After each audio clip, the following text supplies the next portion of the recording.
Yeah, this thing about the fact that our thoughts are not our own. It seems like some people are struggling with this reality in some way.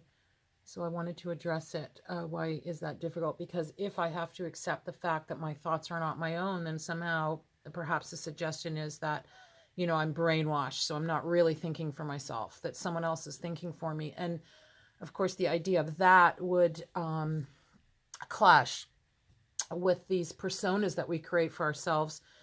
um I mean think about it like this: like, if my thought is not my own, then, and I'm being controlled by someone else, then, like, then I must be weak, or who am I? Or um it leaves you feeling perhaps like you're nothing or nobody, which, by the way, is the intention. But until you break out of the illusion, the idea of being nothing or nobody seems really horribly terrifying and scary, and yet it is quite the opposite. And so part of the dissolution process of your understanding, let's say, um,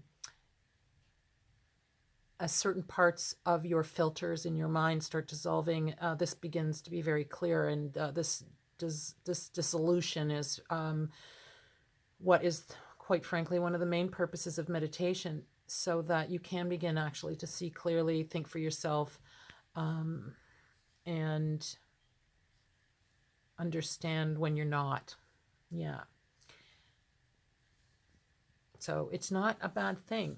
It's actually a really good thing. And the one way out, by the way, if you really want to be clear, then you have to start noticing that your thoughts are not your own, that they came from somewhere that was not you.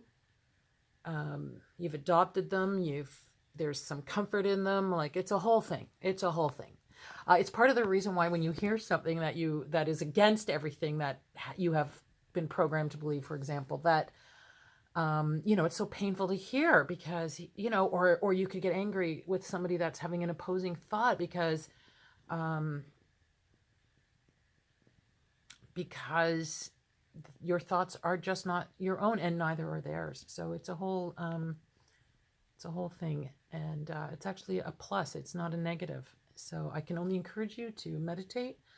I explain these things to encourage people to find out for themselves, because I really don't like telling anyone what to think, and I'm not in the business of telling anyone what to think. I think what I'm in the business of is helping people find out for themselves what they think.